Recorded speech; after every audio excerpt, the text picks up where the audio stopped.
Well, a district judge in Minneapolis overturned the suspension of Minnesota Vikings running back Adrian Peterson. He found that the NFL could not apply its new personal conduct policy retroactively. The star running back was arrested early last season for beating his young son with a switch. He entered a no-contest plea to a misdemeanor charge of reckless assault. The NFL then placed Peterson on the commissioner's exempt list, where he remains. The ruling did not immediately lead to Peterson's reinstatement. The league plans to appeal today's decision. And it appears the search for new sports talent has reached a new low in age, that is.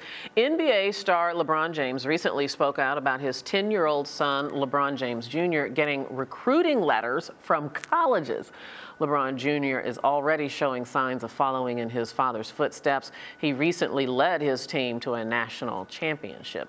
But is 10 years old too young for colleges to start recruiting athletic talent? Let's discuss that with Brandon Robinson, sports writer at the Sports Magazine. He's joining us live here in our studio. Hey, Brandon, good to see you. What's going on? First of all, when I first heard this, I was a little bit outraged. I'm like, really? Colleges are sniffing around 10-year-olds? It seems kind of pervy to me. How widespread is this? Well, you know, this is kind of the second or the third wave of the AAU culture that is sports. It's interesting that LeBron is, you know, kind of surprised about it. LeBron was chartered at 12 years old, you know, playing with a group of youngsters from Northeast Ohio, playing under Coach Drew Joyce.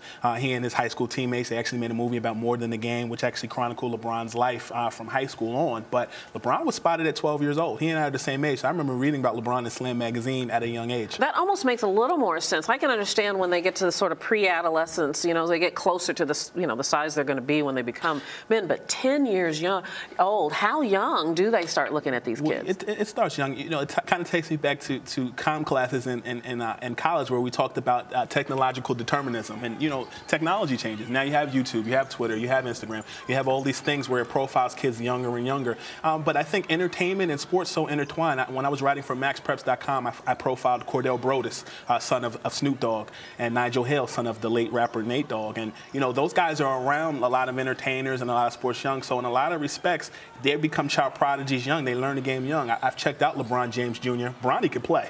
Yeah, he really is amazing. I mean, gosh, I don't know if it is in the DNA, but it looks like it could be. And I love that word, that expression, technological what? Determinism. Determinism. I got to write that down. Now, should parents be concerned about this if colleges are coming to look at their young children? I mean, being a child of two educators, you want to be alarmed at that only with this instance. If the kid or the parents place more emphasis on the sport rather than, you know, the education at hand.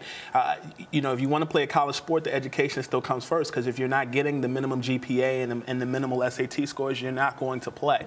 LeBron James came from a single-parent household, was profiled young, it was well chronicled. I think that it's interesting for him for the outcry that, you know, that he has, because he was scouted heavy. And I think that for LeBron or any parent, they should want their kids first and foremost to get the education first. But you have cases where guys go on to do stellar things. Kevin Garnett, who's now a member of the Minnesota Timberwolves, was traded from the Brooklyn Nets. He went back to the team that drafted him in 1995.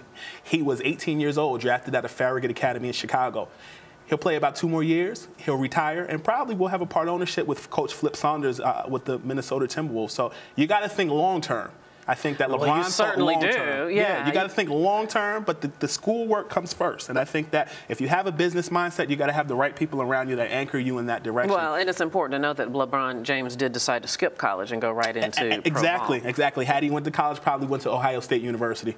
But I think for him, he struck while the iron is hot. I mean, actors start at 17 and 18 years old. My mom and I often have this disagreement about, you know, whether people should start young. I believe if you have the talent, you should. But I also think at the same point, there are some kids who want to play ball or rap and may not have the talent. So if you have that talent and you delve into it and you actually do have it and people are scouting you, you got to take a choice and a gamble. But if you don't have that skill, why don't you go to school? Why don't you get a degree? And you have something to fall back on in case the sports don't work out. All right. Are there losers in this? I think it's almost obvious who the winners might be, but who are the winners and losers? The winners are the kids who are capitalizing on that talent. Yeah. Cordell Brodus, who actually got a college scholarship, Snoop Dogg's son. You know, Nigel Hale, he's playing at Washington. You have Little Romeo, who got a good degree from USC, son of Master P. He's actually a second-generation NBA player. His dad, Master P, a rapper, also, spent time playing for the Hornets. And quickly, the losers then in this scenario? People who don't hone in on their craft early and who maybe not have that potential to play at the next level in the NBA and NFL or what have you. Does this happen in all the sports, or is it just basketball?